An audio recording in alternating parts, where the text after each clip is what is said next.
Hello everyone. කොහොමද ඉතින් ඔයාලට? මම හිතනවා ඔයාලා ගොඩාක් හොඳින් ඉන්නවා ඇති කියලා.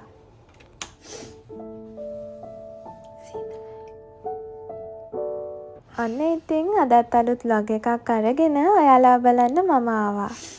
අදත් මම ගෙදර ඉන්න දවසක් අද උදේම මම ජිම් එකට ගියා. ජිම් එකට ගිහිල්ලා ඇවිල්ලා තමයි vlog එක කරන්න පටන් ගත්තේ.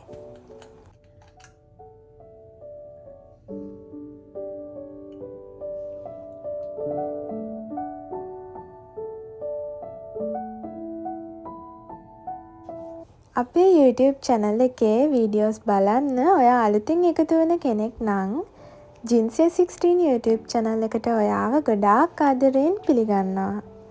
ඒ වගේම වෙනදා වගේම හැමදාම අපේ වීඩියෝස් බලන ඔයාවත් ගොඩාක් ආදරයෙන් පිළිගන්නවා.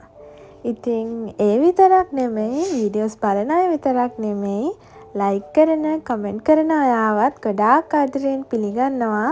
ගොඩාක් ස්තුතියි.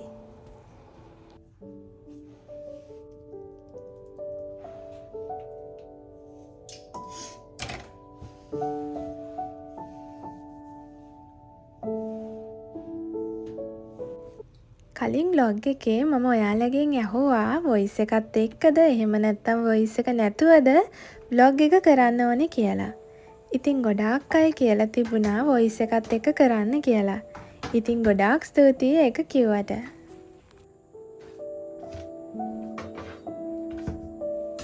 තව පැයක් දෙකක් හිටියොත් දවල්ටම කන්න පුළුවන්. ඒ මොකද දැන් වෙලාව 11යි.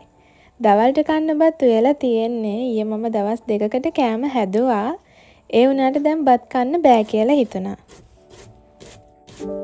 අලි peer ගෙඩියක් ගෙදර තිබුණා. ඒක හෙට වෙනකන් තිබ්බොත් නරක් වෙයි වගේ. ඒ නිසා මිල්ක් ෂේක් හදන්නත් බෑ. මේ ටිකේ මෙහෙම හැදුවේ. මේ විදිහට කන්න මම ගොඩාක් ආසයි. ඒ නිසා මෙහෙම කනවා කියලා හිතුවා.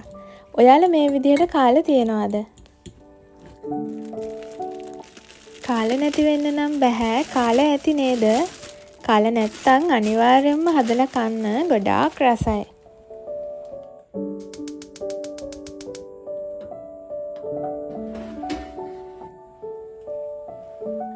ඒක හදන්නේ ඉදුණු අලි peer වලට ලුණු පොඩිවට කෑලි කපලා ලුණුයි ගම්මිරිසුයි දාලා හොඳට කලවම් කරන්න ඕනේ.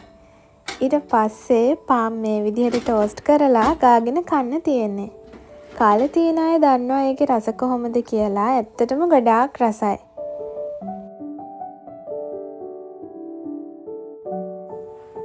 මම ජිම් එකට යන සමහර දවස්වලට හැමදාම නෙමෙයි සමහර දවස්වලට ජිම් එකට යන්න කලින් මේ විදිහට හරි ස්මූති එකක් හරි තමයි අලි peer හදන්නේ. ගොඩාක් වෙලාවට මම හදන්නේ මේ විදිහට.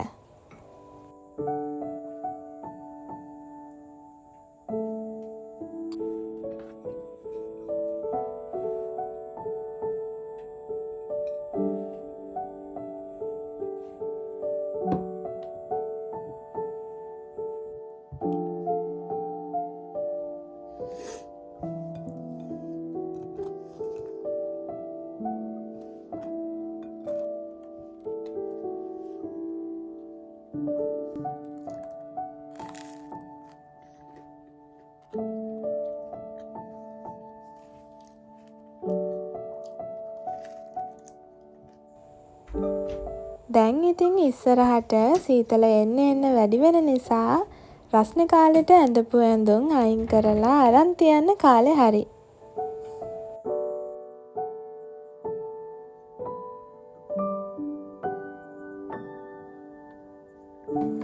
මම මේ වෙනකන් ඒවා අයින් කරේ නැත්තේ දවල්ට කොය හරි එළියට ගියොත් අඳින්න පුළුවන් සීතල නැති නිසා.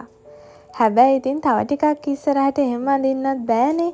ඒ නිසා ඒව ටික දැන් අයින් කරලා සීතල කාලේට අඳින ඒවා ටික එළියට ගන්නවා.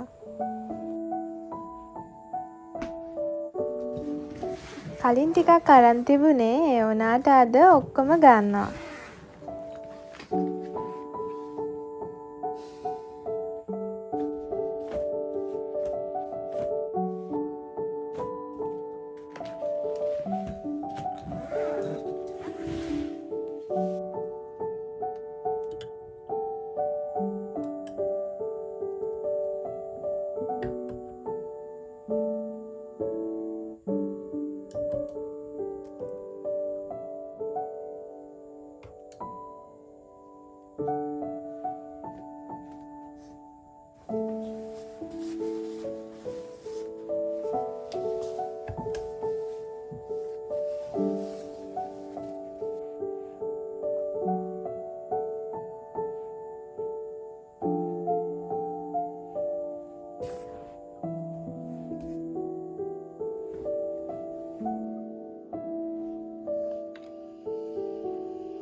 ඊළඟට ඔයාලත් ආස මමත් ගොඩාක් ආස ඩ්‍රින්ක් එකක් තමයි හදන්න යන්නේ.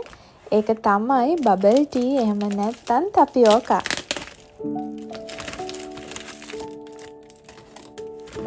මම ඒක ගත්තේ මෙහි ගියොම සූපා එකෙන්. ඒක ඇතුලේ පැකට් 4ක් තියෙනවා. මට මතක විදිහට යෙන් 300 ගාණක් තමයි උනේ.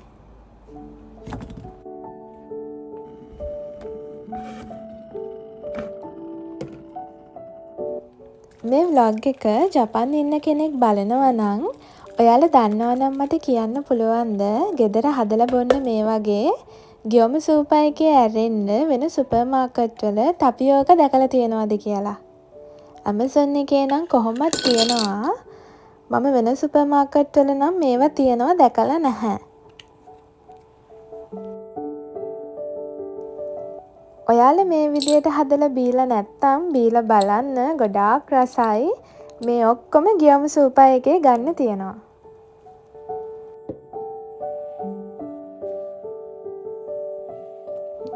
ඒක ෆ්‍රීසර් කරලා තියෙන එකක් නිසා විනාඩි 10ක් විතර ඩබල් බොයිල් කරලා තමයි ගන්න ඕනේ.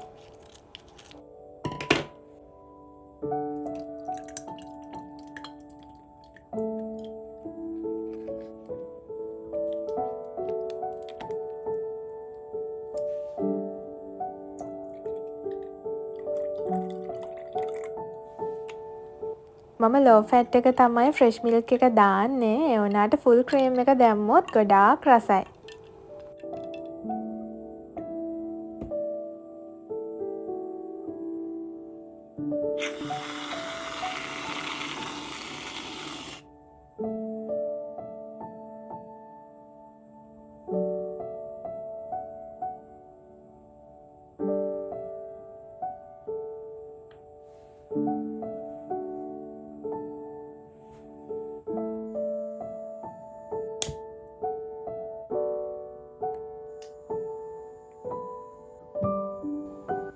ඒ වගේම තමයි මම මේ දවස්වල පොඩ්ඩක් වැඩිපුර ජපන් භාෂාව ඉගෙන ගන්නවා.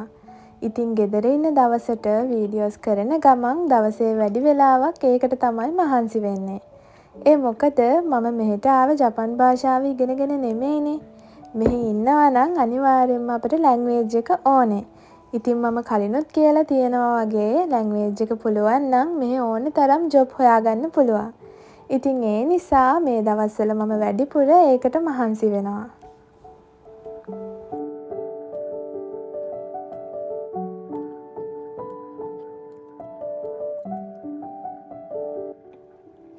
ඉතින් ඔයත් ජපාන් ඉන්න කෙනෙක් නම් මට කියන්න තියෙන එක දෙයයි. ඔයා ස්ටුඩන්ට් හරි, ඩිපෙන්ඩ් හරි, එහෙම නැත්නම් වර්කින් වීසා හරි ඉන්න කෙනෙක් නම් අනිවාර්යෙන් ජපන් භාෂාව ඔයාට පුළුවන් උපරිමයෙන්ම ඉගෙනගෙන එන්න. එහෙම ආවොත් ඔයාට කාගෙන්වත් උදව්වක් නැතුව ඔයාගේ හැමදේම මෙහෙ කරගන්න පුළුවන්.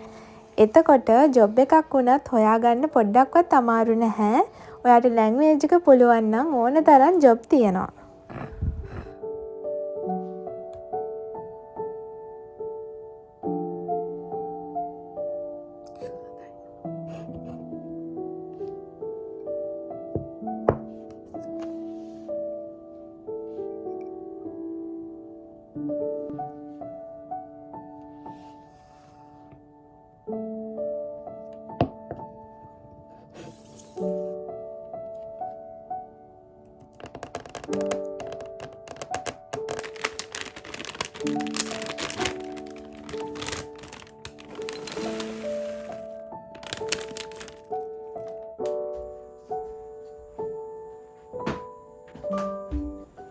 දැන් ටිකක් නතර කරලා පොඩ්ඩක් රිලැක්ස් වෙලා ආපහු තව ටිකකින් ඉතුරු ටික කරනවා. ඉතින් අදට vlog එකත් ඉවරයි. ආයෙත් අලුත් වීඩියෝ එකක් අරන් එනකන් ඔයාලත් පරිස්සමට ඉන්න. ඒ වගේම තමයි ආදරණීය මතකයන්ගෙන් පිරුණු සුබ දවසක් වේවා. ගිහින් එන්නම්.